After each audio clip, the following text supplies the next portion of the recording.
الحمد لله رب العالمين والصلاة والسلام على سيد المرسلين أما بعد.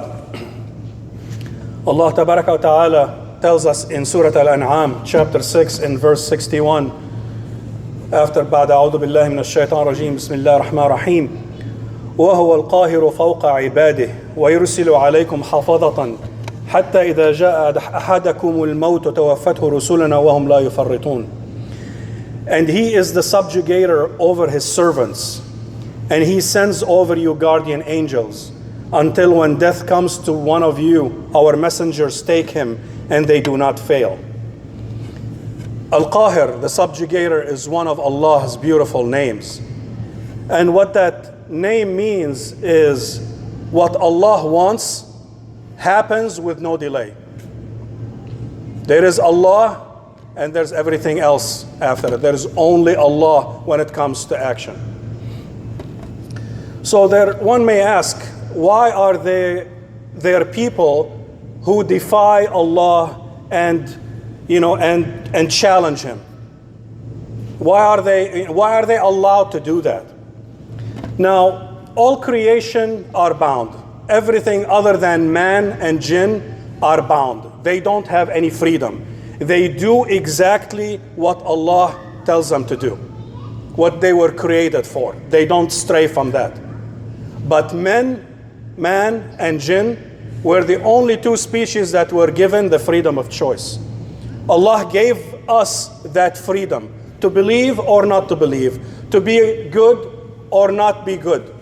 There's a price to pay, but the freedom to act in this life has been given. And that's where evil comes. When evil is the misuse of this freedom. If, animals, they don't have, the sun cannot decide one day, I'm not gonna rise. No, it rises and sets and acts exactly the same way since Allah created it. But man has that freedom.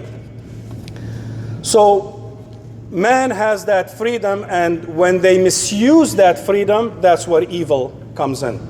When you decide to be bad, that's where evil comes from. But the one thing we have to remember is we can act, we can do whatever we want, but we do not have the freedom to do it to whoever we want. There's a difference. So Allah Tabaraka wa Ta'ala coordinates all of the actions in this universe and uses the evil acts of some as a lesson to others, to correct them, because maybe they deserved it. Maybe He has His wisdom behind that action. So things are never random. There is no stray bullet. There is no action that we cannot explain. There are no random actions. Everything is choreographed and designed according to Allah's wisdom and His, whatever He allowed it to happen. Nothing happens without His permission. So the example of, let's say, a criminal, a thief, he decides to go and commit a crime. Now Allah dissuades him through his conscience, through other events. But if that person insists on doing it, Allah will permit him. But He will not allow him to do his crime against whoever the thief wants. He guides him, He sends him to somebody who that crime against is warranted and is a lesson to that person. So that's what we have to understand is, actions are not random. If you don't do something to deserve Allah's correction, then you should feel safe. Criminals will do whatever they want. Allah will guide them, will send them to people who deserve to be, to have that act done against them. But these actions happen, to punish, to humble, to remind, or in some cases to elevate that person, to see how patient they are with Allah's acts. So tyrants of this world, vicious criminals, dangerous animals. These are all tools at Allah's disposal.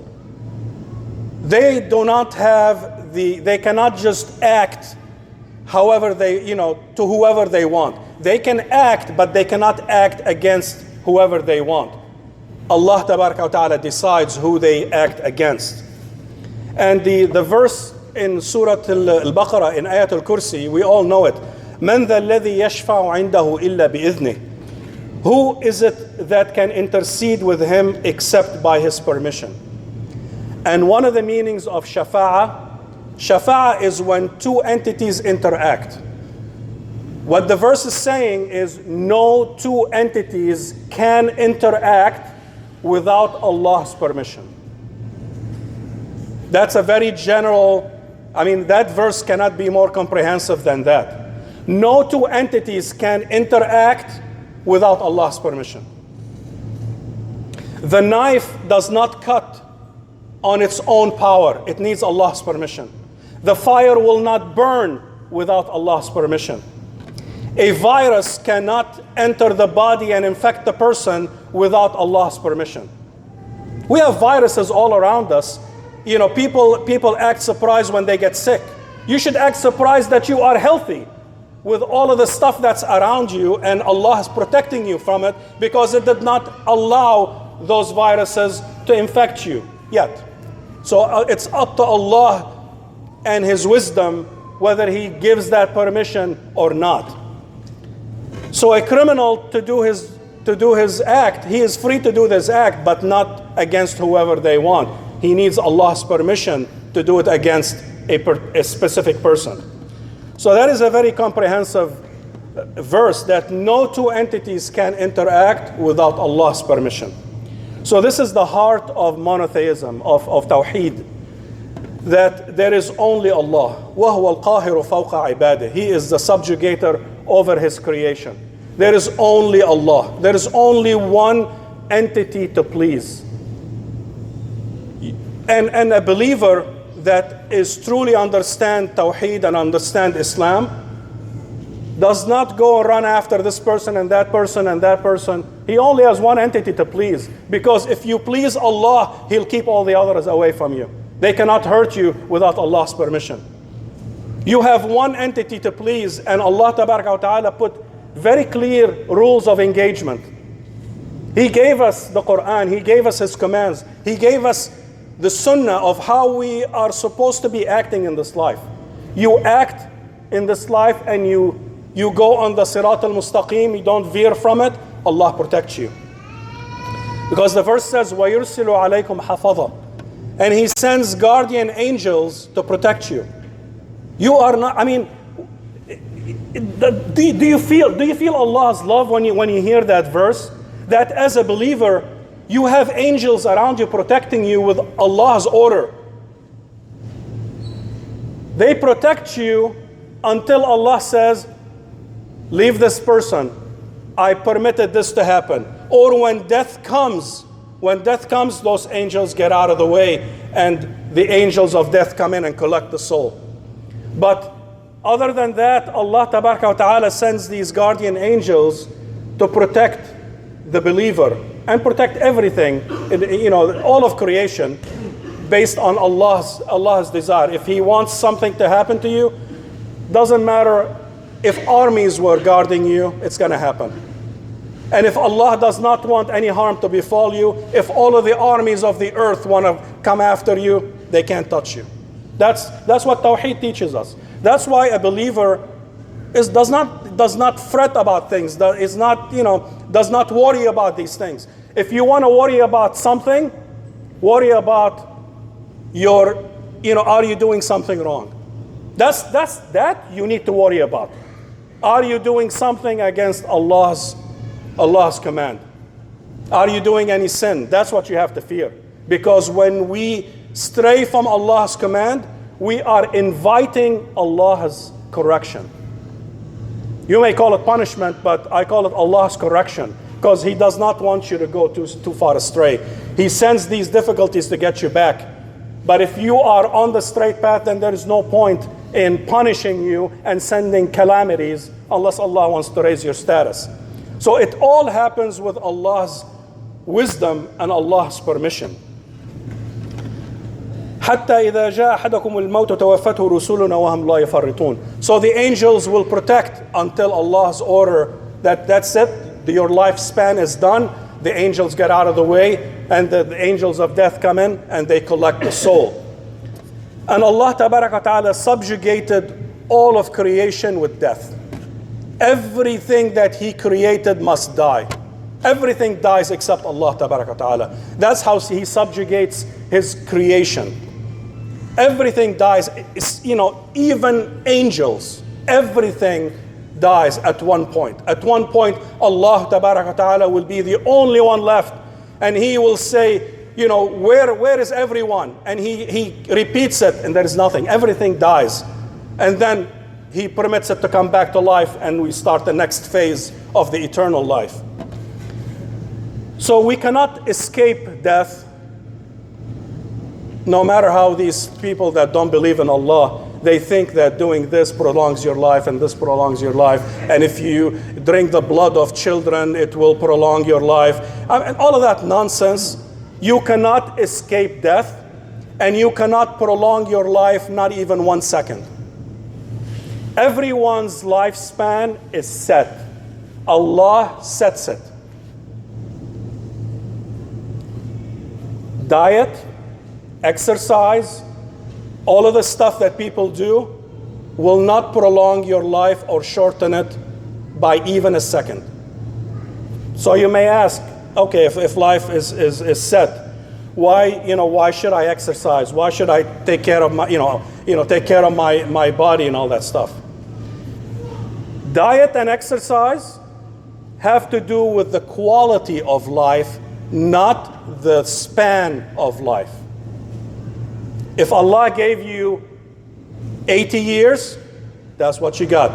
You want to live it healthy, exercise and take care of yourself. You want to live it sick and bed, it's up to you.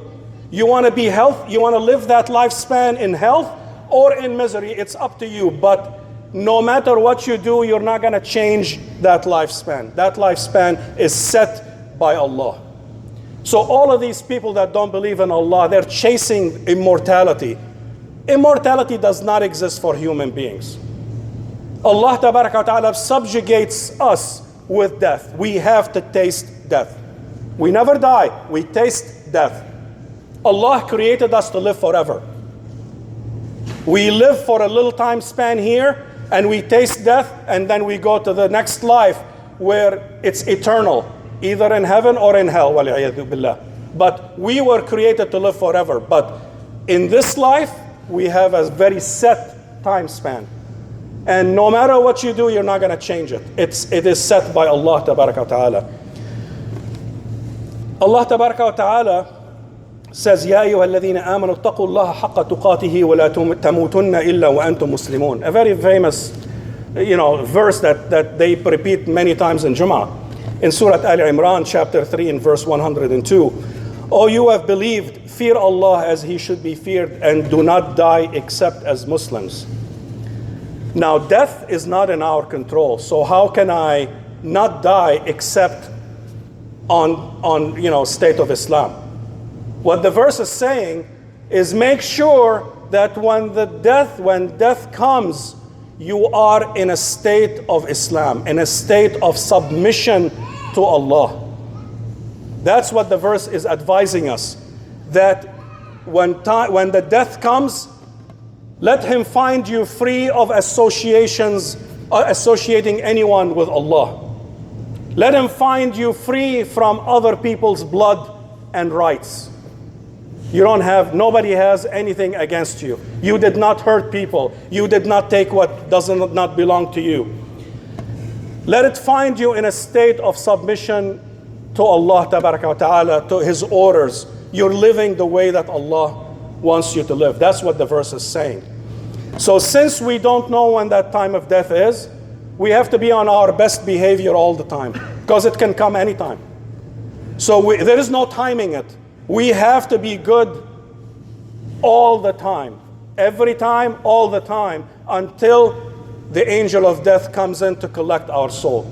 And if we are in a state of submission, death is the best day of your life for a believer. We fear, people fear death. When they hear death, it's something, because it's an unknown. But for a believer who truly believes in Allah, that is the best day of your life. That is the day that you go to collect the reward for living your life in submission to Allah. People who should be afraid are the ones who live in sin and live against Allah's commands. Those are the people who need to be afraid, not a believer. A believer, it's the best day of your life.